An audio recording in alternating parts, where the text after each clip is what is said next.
Welcome to mega నేను మీ journalist అలీంని. ప్రస్తుతం తాడేపల్లిలో వైఎస్ఆర్సీపీ అధినేత వైఎస్ జగన్మోహన్ రెడ్డి ఎవరైతే శాసన మండలి సభ్యులు అలాగే ఎవరైతే శాసనసభ్యులు ఉన్నారో వైఎస్ఆర్సీపీ పార్టీ చెందినవారు వారితో సమావేశాన్ని నిర్వహించారు.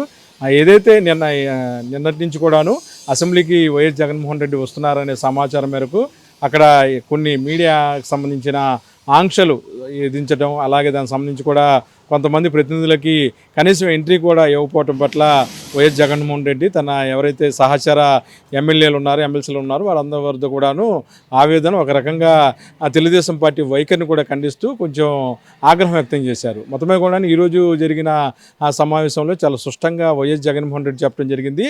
తను 30 ఏళ్ల పాటు సుదీర్ఘంగా రాజకీయాల్లో ఉండే అవకాశం తనకు దేవుడు ఇస్తున్నాడని, ఈ నేపథ్యంలో ఖచ్చితంగా రాబోయే రోజుల్లో తిరిగి అధికారంలో వస్తాం అనడంలో ఎటువంటి సందేహం లేదు. ప్రతి ఒక్కరి వెంట కూడా తను ఉంటానని చెప్పి కూడాను వైఎస్ జగన్మోహన్ రెడ్డి చెప్పడం జరిగింది. ముఖ్యంగా శాసన మండలిలో అందరికంటే ఎక్కువగా తమకు మెజార్టీ ఉన్న నేపథ్యంలో అవకాశం ఉంటే దానికి సంబంధించి ఏదైతే ఆ శాసన మండలిలో ప్రజా సమస్యలు లేవదీయాలని చెప్పి కూడాను వైఎస్ జగన్మోహన్ రెడ్డి శాసన మండలి సభ్యులను ఉద్దేశించి కూడా చెప్పడం జరిగింది. ఆ సమయంలో శాసన మండలి ప్రతిపక్ష నేత బొత్స సత్యనారాయణ కూడా ఉన్నారు. ఆయన ఉద్దేశించి కూడాను రాబోయే రోజుల్లో ప్రజా సమస్యల మీద శాసన మండలిలో చర్చకు లేవనెత్తాలని చెప్పి కూడాను ఆయన కోరటం జరిగింది. మరోపక్కన రాబోయే రోజుల్లో ప్రతి ఒక్క ఎమ్మెల్యేకి ఎమ్మెల్సీకి తమ పార్టీ తను అండగా ఉంటానని, అందులో ఎటువంటి సందేహం లేదని చెప్పి కూడాను వైఎస్ జగన్మోహన్ రెడ్డి చెప్పడం జరిగింది. అంతేకాకుండా ప్రస్తుతం సెంటు స్థలాలు ఏదైతే పేదవారికి ఇచ్చారో స్థలాలు వాటిని రద్దు చేస్తున్నారనేది కూడా పెద్ద ఎత్తున ప్రచారం జరుగుతుంది. దానికి సంబంధించి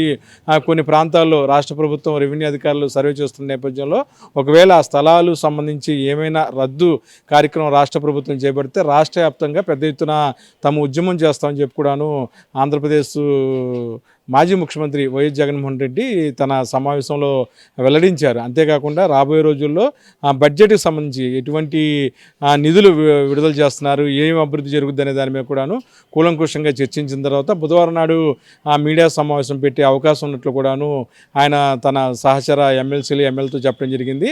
అంతేకాకుండా ప్రస్తుతం కూటమి ప్రభుత్వం మీద కేవలం 8 నుండి 9 నెలల కాలంలోనే పెద్ద ఎత్తున వ్యతిరేకత వస్తుందని సామాన్యులందరూ కూడా ఆగ్రహంతో ఉన్నారని చెప్పి కూడాను వైఎస్ జగన్మోహన్ రెడ్డి ఎమ్మెల్యేల దృష్టికి తీసుకువెళ్లారు. అంతేకాకుండా కూటమి ప్రభుత్వం విఫలమైన ఏదైతే కార్యక్రమాలు కానీ సూపర్ సిక్స్లు కానీ వీటినన్నిటిని కూడా ప్రజలు ఏ విధంగా ఆగ్రహం వ్యక్తం చేస్తున్నారు, వాటి ఆధారాలతో సహా నియోజకవర్గాల్లో ఉన్న పరిస్థితులన్నింటిని కూడాను ప్రతి ఒక్కరూ ఒక రికార్డు ఎవిడెన్స్ అనేది కూడాను ప్రజల ముందు ఉంచితే బాగుంటుంది. దయచేసి తమ ప్రాంతాల్లో సూపర్ సిక్స్ పథకాలకు సంబంధించి ప్రజలు ఏ విధంగా అనుకుంటున్నారు, వారి ఉద్దేశాలు ఏమిటి, కూటమి ప్రభుత్వం విఫలమైన నేపథ్యంలో వారి పరిస్థితులు ఎలా ఉన్నాయి, పథకాల అమలులో రాష్ట్ర ప్రభుత్వం విఫలమైన నేపథ్యంలో గతంలో తమ ఎన్నో రకాల ఏదైతే పథకాలు అమలు చేశాం కాబట్టి వాటికి సంబంధించి ప్రజలు ఏమనుకుంటున్నారు, గతంలో ప్రభుత్వమే బెటర్ అనే కోణంలో చాలామంది ప్రజలు ఉన్నారు. మెజార్టీ కూడా అభిప్రాయం ఇప్పుడిప్పుడే ప్రజలు వస్తున్న నేపథ్యంలో వాటి అందరికీ తెలిసేలాగా కూటమి ప్రభుత్వం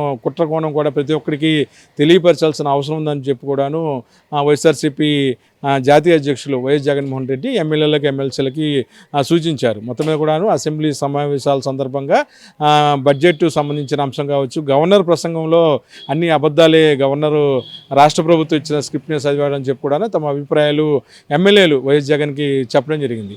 మొత్తం మీద కూడాను ఈరోజు అసెంబ్లీ సమావేశాల్లో వైఎస్ఆర్సీపీ పార్టీకి సంబంధించిన నాయకులు ఎమ్మెల్యేలు పాల్గొనటం, అలాగే ఆ తర్వాత వాకౌట్ చేసి బయటకు రావటం, ఈ అంశాలన్నింటి మీద కూడాను సుదీర్ఘంగా వైఎస్ జగన్మోహన్ రెడ్డి ఎమ్మెల్యేలు ఎమ్మెల్సీతో కూడాను చర్చించడం జరిగింది.